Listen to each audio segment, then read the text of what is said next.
All right, guys, here, bonus episode, Leafs Talk. Let's talk about this. So recently, some comments were made by Kyle Dubas, general manager of the Toronto Maple Leafs, um, defending Be Mitch Marner. objective. Be objective. Yeah, I am. I only came here to be objective. Uh, If I was being subjective, it wouldn't make sense because I'm not a fan of any of the scenarios. So, defending Mitch Marner, these are his comments. I don't get the criticism of Mitch Marner one bit. I really struggle with it. He's a guy that plays his ass off every night. He has got tremendous skill, tremendous intensity, plays every situation for us, makes a ton of plays, and everything he does wrong, people jump all over him about it. I don't know how or why it's that way.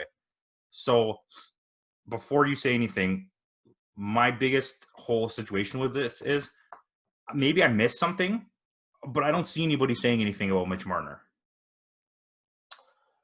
yeah, I didn't really see a lot of people saying stuff about him as well. But uh, you know, on the flip side, I don't really have a Twitter account or an Instagram account. So You see enough sport things that you would know if someone was like all over it. I mean, there's reasons why the team should be bashed, and I will not defend them at all. no, but it's But so funny I because don't like see that. Marner himself said it in the first game against Columbus. I did not play well. Yo, man, you're making $10.8 million. You better play well, man. You know what I You mean? better play well every game. You're damn right. And he himself is putting himself in a position to get criticized Yes. by saying something like that.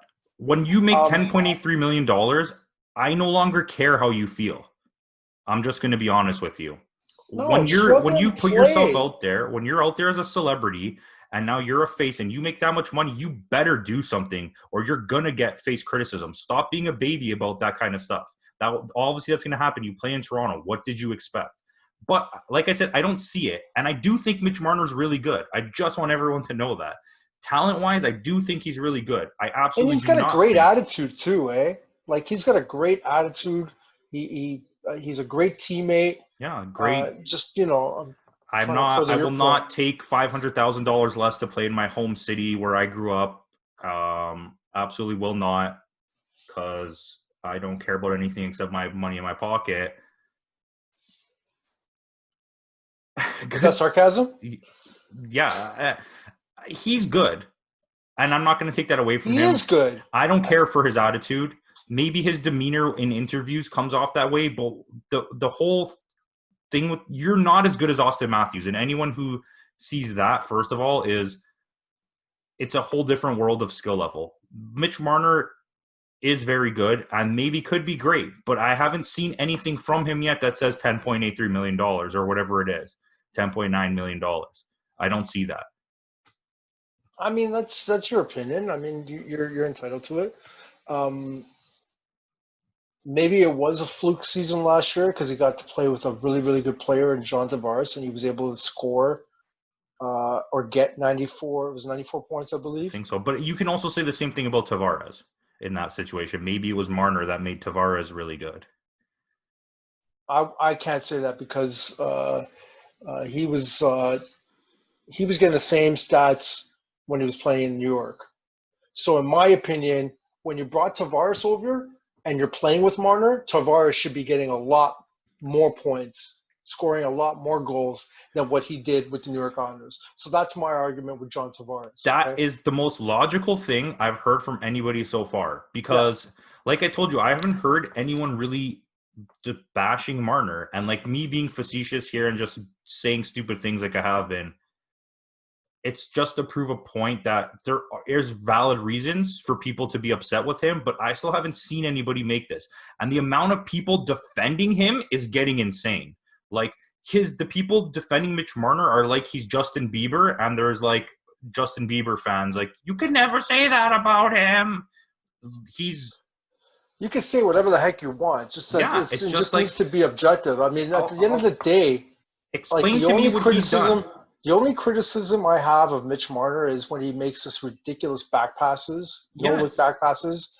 I mean, if if you're gonna make those passes, you better damn sure they connect with the person that you want them to connect with, because a lot of the time they cause turnovers, and that, to me, that's not a person that should be getting that kind of money doing those stupid mistakes.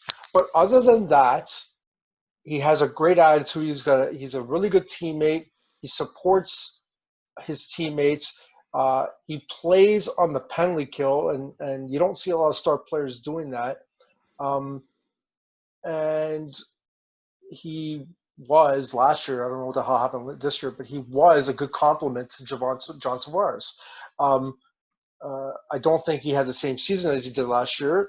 I'm not sure if that had a lot to do with the fact that that was due to contract negotiations.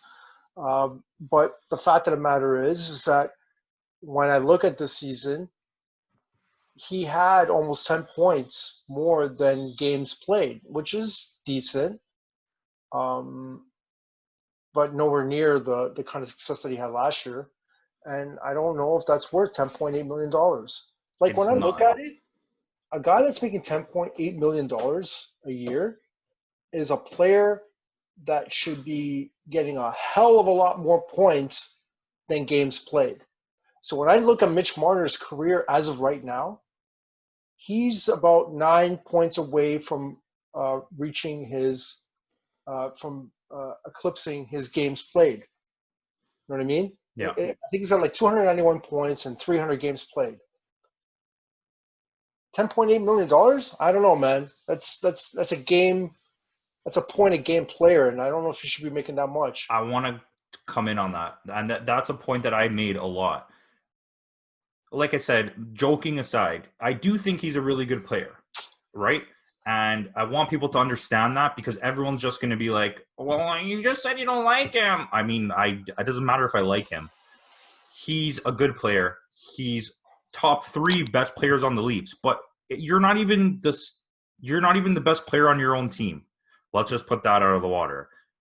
There's probably 25 to 35, including defensemen and goalies, better players than you in the NHL in their position. So to get paid in the top 6 doesn't seem logical to me. You can make your argument. This is what I keep hearing. He's the heart of this team. He's the leader of the team in the locker room. That doesn't get you paid. That's not what people pay you for. If that's what people paid you for, then guys like Wendell Clark would have been making the most in the league, and they didn't. There's no way that he could be the locker room leader. But you see where I'm going with this? To get paid like Draisaitl and McDavid when they're putting up over 100 points a season is crazy talk. When Nathan McKinnon and Kucherov are making less than you and they're both like double as good as you are, that's crazy talk. Let's do a comparison right now. Let's take the big 3 from Tampa Bay: Kucherov, Stamkos, and Brendan Point. Okay, let's take the big 3 from Toronto: Tavares, Matthews, Marner. Okay, how would you compare them? Okay, let's say if they made a straight comparison. Let's say you take the best player from Tampa and you take the best player from Toronto. I would compare Kucherov and Matthews. Yeah. Fair? Yes. Okay. I would put Stamkos versus Tavares. And I would put Brandon Point versus Marner. Would that be fair? Yes, I would. Okay. Maybe Kucherov, Marner, or Brendan Point, Matthews. Whatever. It's fine. Okay. All right. You got 3 players from Tampa that are not making nearly as much money as the guys from Toronto, okay? Would you say the guys that are making the most money should be the ones that are most productive? Yes. Okay. That's why I paid you. The funny thing is that Stamkos, as of right now, who's played just as many seasons as Tavares, is more productive in his career than Tavares. Yes, That's crazy. I would say realistically, maybe not as an overall package, because Tavares always showed a skill level at the dot and on defense that Stamkos never had. But if you're just going to go on raw talent, Stamkos was always better. He just kept getting injured. He could not stay away from injuries. Yeah, I'm just talking points. Yes, Just and I points. agree. That's fine. All And right. I think I would take Stamkos realistically. Kucherov, I think the guy He's is, better than Matthews. yeah, as of right now, he's had two 100-point seasons. Um, as of right now, he's better than Matthews. And as of right now, Brendan Point, maybe they're pretty much even.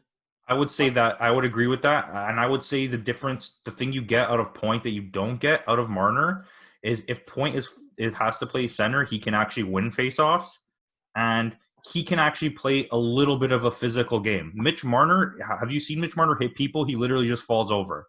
Like, Yeah, and that, you know what? I totally forgot about that because I was watching a few of the Columbus games and obviously some of the games from this past season. Do you notice that some of these guys are just flip flopping on the yeah, ice? Like, yes, what the they're playing hell? Are they soccer. just like looking for the penalty just so that they can go on the power play, which is another issue in itself. Like the power play was not clicking this season that much, but he was a little bit better than last season, but was not where it should be. I don't get it. Like I don't get it. I Like agree, so, Brennan Point, 100%. Stamkos, and Kucherov are making less money than the other three guys, Yeah. and they're getting more You points. want me to give you another three that I would take any day that are making less money and are getting more points? Bergeron, Pasternak, Marchand. Yeah, And guess what? They're all old. The two of them are older, like a lot older. And they're still putting up numbers in a system that's defense based mostly. yeah. Pasternak is better than anyone on the Leafs, period. I'm just going to put that out there. It's funny because Matthews is the only player on that team that has more career-wise more points than games played. And he also has a ridiculous ability to score goals. Where if you wanted me to bring up actual stats, Mitch Marner finished 127th in goals in 2020, 1920 season. I don't think it, but I But I'm don't even saying think that he's the, not even paid to like score goals. but Like the honestly, ability like to he's score just goals is a compliment whole, Tavares. it's an extra thing, right? Like imagine if you could have Crosby, but he could also score goals. Like, and obviously Crosby can score goals. That's a bad That's a thing. But bad you get what I'm comparison. saying. You understand what I'm saying. It's like if Ron Francis could score goals. Okay, listen.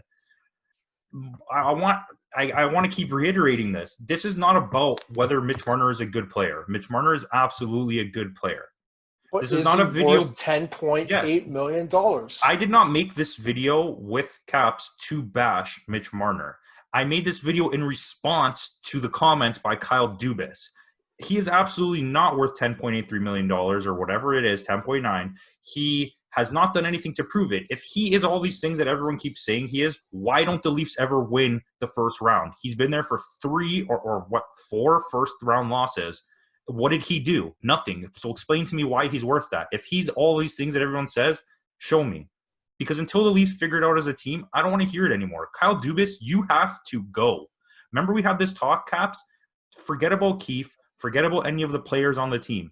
Everyone stays on this team. Kyle Dubas, get off my team. Go away. I don't want you anymore. You don't know what you're doing.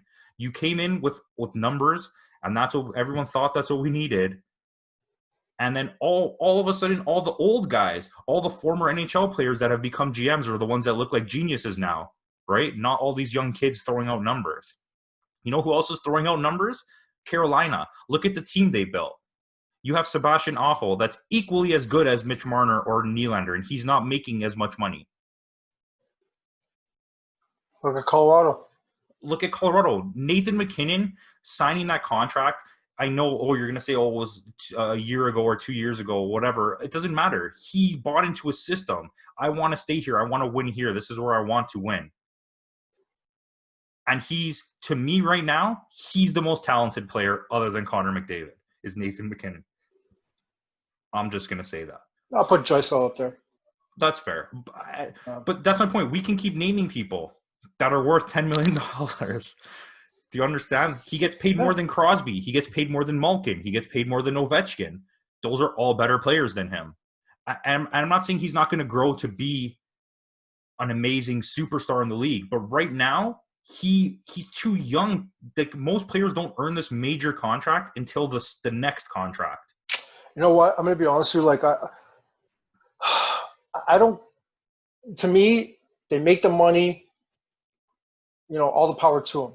But if you're going to make that kind of money, you better damn sure your team is making a run for the cup. Yeah. Or at least win a couple of playoff series. The contract is what's hurting him. And what the bad thing about this team is, they got 4 players. 4 players making over $5 million.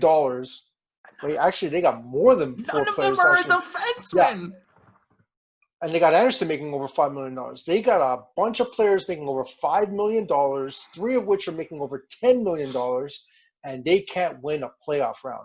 So I don't think it's Marner in particular that the Leafs fans, or if they are, because I don't see anything, but if they are criticizing Marner about, I think it's just their frustration over the fact that you got 3 players making over $10 million and they can't win a playoff round. That is pretty much the bottom line of why Leafs fans are frustrated. And I can get their frustration because I've been a Leafs fan since 1990. And to me, there's no excuse. There's no excuse why a player that's making $10.8 million is coming out of the first game with Columbus saying that, you know what, I didn't really play that well tonight. I didn't give it my all. Yo, you're making $10.8 million. You better give your all. And there's no excuse. There is no excuse. You know what I mean? Like, that's pretty much all I have to say about why maybe Leafs fans are frustrated or criticizing Mitch Marner. I got 2 things. And I think this is, for me, all I have to say. Number 1, I've dealt with this nonsense for over 30 years. My dad has dealt with it for his whole entire life. Okay? And they intentionally destroyed themselves throughout the 70s, 80s. Like, they were torn down for the sake of only making money, and it was all straight nonsense. That was hyperbolic, man. Yes, but I'm saying, continuing on this, okay? Yeah. I feel like I have a right to be upset. And I'm from here, and since we've been doing this show, so when we started 4 years ago, whatever it was, doing this show, from day one, I was always the negative one about the Leafs because I'll never play the homer card. You're never going to hear me be like favoritism of the Leafs because I'm from Toronto. You get favoritism when you play good. You've done nothing to make me even remotely happy. So you can claim, oh, why would I bash my own players? I'm doing it because you've created this environment of we're just tired. We've been tired forever. You gave us hope and then you took it away. Dubas can make these things. This is my final statement. Dubas can make this claim. The reason that Mitch Marner is getting hate, if he even is because of you giving him that contract. And now that contract will hang over his head for eternity until he does something to prove that he's worth that contract. It is your fault. Don't hate Mitch Marner. Hate the contract. Mitch Marner is a good player. Nobody should be getting that money unless they're getting 100 points a season and they're winning anything. Connor McDavid aside, because he's the greatest player maybe of all time. No, okay, well, I'm not taking that back. I take that back. Take it back. He's one of the best players. Yeah. Talent-wise, there's almost nothing like him. Well, even he came out, there was a report that he came out saying that he's sick of losing and sick of this, sick of that. Yeah. So I can understand Mitch Marner's taking the blame for stuff because after a while, you get tired of it too. I would too. It's not on him. It's not his fault that he got paid that. It's his fault that he wanted that, but they gave him the money, right? They could have let him walk. Yeah, but I know for a fact that they weren't going to let him walk. There was no way they were going to let him walk. But, so that's down to Kyle Dubas making that kind of decision because he probably thought, or he was hoping that the cap would go up about $5 million this year, so it'd be a little more breathing space for him to sign a good defenseman. I was looking it over, and I have to be honest, there's only two options next year. You either have to get rid of Johnson and Kapanen, or you have to find a way to move Nylander's contract. Because you need to spend like $7 million or $8 million on two quality defensemen or one extremely high-end defenseman, because that team is not winning without that. Yeah, yeah. But the problem is that when he signed Nylander, a report came out saying that he promised that he would not trade Nylander, and that's a stupid, stupid thing. If he did that, that was very, very dumb on his part for making a statement like that in closed doors, because this is a business too. Like, you're gonna have to make some hard decisions to better your team, and at some point, one of those four players is gonna have to go to bring in players that are gonna help this team. Sometimes you have to He accept the can't do reality. it. He can't do it with the cap system right now. He No. can't. Listen, and I just ranted on him, but you can't even say everything he did was bad, because it wasn't. No, I wouldn't But say that at all. nothing about those contracts benefited the Leafs. Zero. See, the problem is that he's just looking for skill, and I don't think that's going to win you a championship. You have to bring in different types of players that can do different roles. If it were up to me, if I was a coach right now, there was no way that I'd be putting Mitch Marner on the penalty kill. No way. No, because to be There's honest with no you, in the way. playoffs, he didn't even look good on the penalty kill at No, all. but like in general, I would not use my star player to block shots I and agree with risk you. getting injured. I agree with you. You know what I mean? Like, And me, I don't know. let's just whatever. As Leaf fans, I just want other Leaf fans to understand. Accept the reality of the situation. Stop being a homer and stop being negative. Just be realistic about it. What has to happen? You don't have to beat these guys up, but at the same time, you don't have to accept this. Stop accepting mediocrity. We've been trained for 40 years, 50 years to accept mediocrity. That's not okay. Sign Matt Sundin. Okay. And Matt Sundin, 2020. And Wendell Clark. All right, well, I'll bring him back. He'd be vice You know president. what? Sundin is GM, and Wendell Clark and Doug Gilmour is just assistants. There you go. Just bring me. I really like the Brendan Shanahan thing. Even if you don't get rid of Dubas, He's the bring one in that's somebody ultimately else. letting these decisions happen. I know, but he has faith in this guy. You need someone else there. I would love to see Ron Francis have would been you in say that. this is not Shanahan's fault now? Yeah, get rid of both of them. Yeah. I'm okay with the whole upper management. That's a rash decision there, buddy. Have I ever made a not rash decision? Yeah. Imagine if you were GM. Oh my gosh. My team would All be right. just like a multiplication of like him Kapanen. All right, let's end this shit because I gotta go eat. Okay, it's over. This episode's over. Go home. Like it. Subscribe. Go home. Subscribe. Comment. Share. Go home. All right, time to order pizza. Later. Order pizza.